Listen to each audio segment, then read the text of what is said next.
성도 여러분 안녕하세요. 팔문팔답에서 그렇다면 우리는 그토록 부패하여 선은 조금도 행할 수 없으며 온갖 악을 행하는 성향만 갖고 있습니까? 라고 질문했잖아요. 이렇게 전적으로 악한 자들입니까? 라고 질문했잖아요. 답이 그렇습니다 였어요. 성령 하나님 안에서 거듭나지 않는 한 참으로 우리는 그렇습니다 라고 답하였습니다. 그래서 구문구답에서는 이제 이렇게 반문하는 거예요. 그렇다면 지금 하나님께서 사람이 행할 수 없는 것을 그의 율법에서 요구하신 것 아닙니까? 온갖 악만 행할 수 있는 사람에게 하나님 사랑, 이웃 사랑이라고 하는 이 율법의 조항을 요구하신 것 아닙니까? 이건 부당한 거 아닙니까? 할 수 없는 사람들에게 뭔가를 요구해 놓고 하지 않았다 하여 책망하는 것, 이건 부당한 것 아닙니까? 라는 질문이에요. 이해가 되시죠? 하나님께서 사람이 행할 수 없는 것을 그의 율법에서 요구하신다면 이것은 부당한 것 아닙니까? 답은 이렇습니다. 아닙니다예요. 부당한 게 아니래요. 이유는 뭐냐? 하나님이 사람이 행할 수 있도록 만들어 놓으셨던 거래요. 행할 수 없게 된 것은 하나님이 그렇게 만들었기 때문이 아니래요. 본래는 행할 수 있도록 만들어 놓으셨는데 행할 수 없는 자로 된 거래요. 어떤 사건이 있었대요.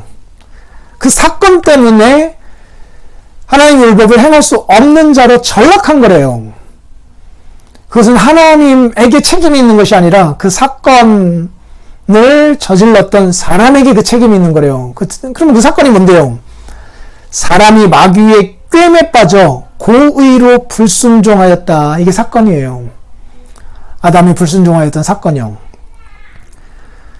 그래서 그 결과 자기 자신뿐만 아니라 그의 모든 후손도 하나님의 그러한 선물들, 즉 이 율법을 깨닫고 알고 지키며 살아갈 수 있는 그 복, 그 선물들을 상실하게 된 것입니다. 라고 말씀하고 있어요.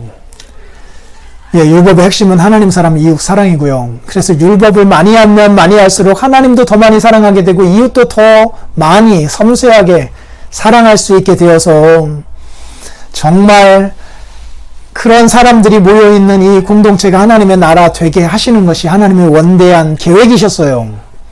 그리고 그렇게 할 수 있도록 하나님이 사람을 창조하셨어요. 하나님의 형상을 따라서 말이에요. 수준 높게 창조하셨어요.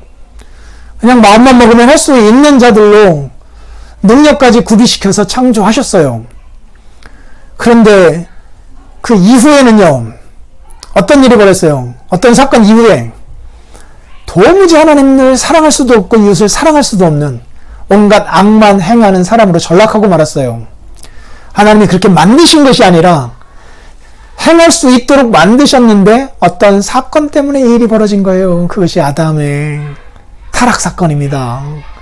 고의적으로 하나님을 대항하며 불순종하였다라고 오늘 요리문답이 가르쳐주고 있어요.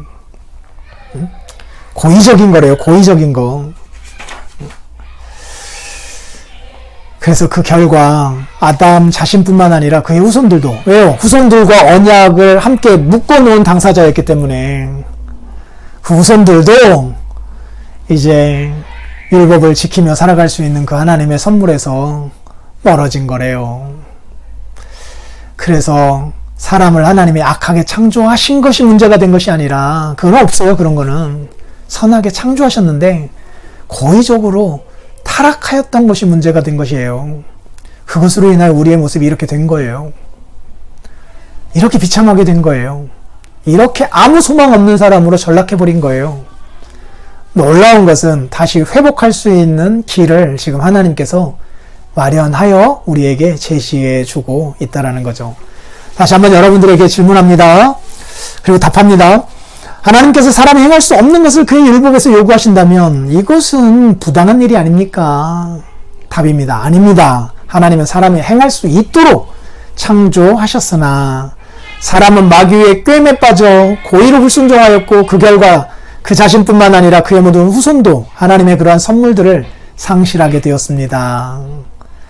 그래서 이제는 하나님으로부터는 구원만을 바라게 되었습니다. 내일 뵙겠습니다.